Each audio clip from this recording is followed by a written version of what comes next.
Hey there film fans, today I'm going to talk to you about The Conjuring 2, which is the follow-up to The Conjuring 1, surprisingly enough, which was directed by James Wan and starring Vera Farmiga and Patrick Wilson. I saw the first of these movies on a plane.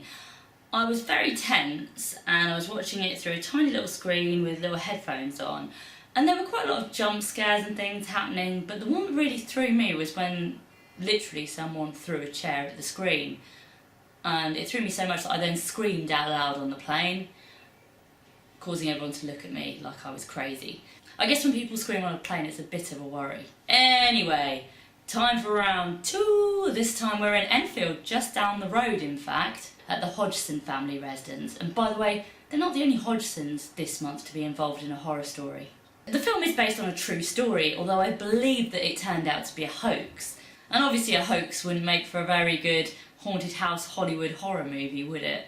It's a funny setting, 70s London, with all its hello governor and apples and pears, which, you know, is very historically accurate, as any Brit can tell you. But don't worry, because some of it is happening over in the USA. In fact, the first hour is very divided. With our favourite paranormal investigating duo, the Warrens, set back in the USA dealing with some Marilyn Manson demon nun ghost, and the premonition of Ed Warren's untimely demise. There's a very weird thing where Ed Warren wakes up from having a horrible dream and feels the urge to paint the thing from his dream, and he seems really pleased with the painting, which is utterly horrific, and I don't understand why anyone would do it, which seems very unbelievable, but it is very quickly followed by a very strong horror movie scene, which involves the painting coming to life, but in quite an unusual way. The way that it's done is something I've never seen before and is very effective.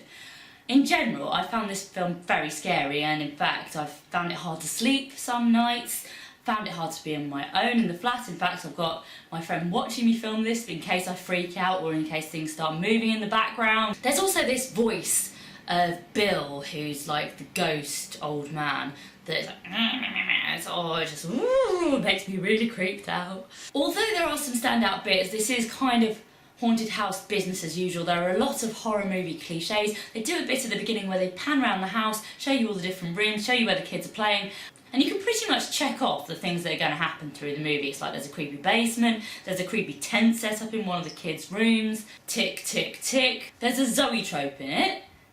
Did anyone ever play with those things, or are they just there to be freaky props in horror movies?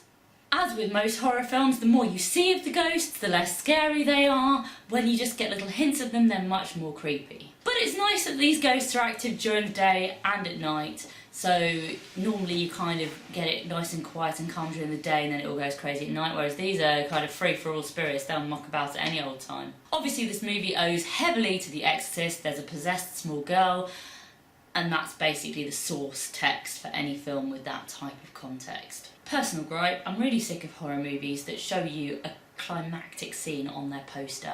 It makes me feel like the makers have so little conviction in their product that they have to just spunk their load on the poster and not save anything, hold anything back.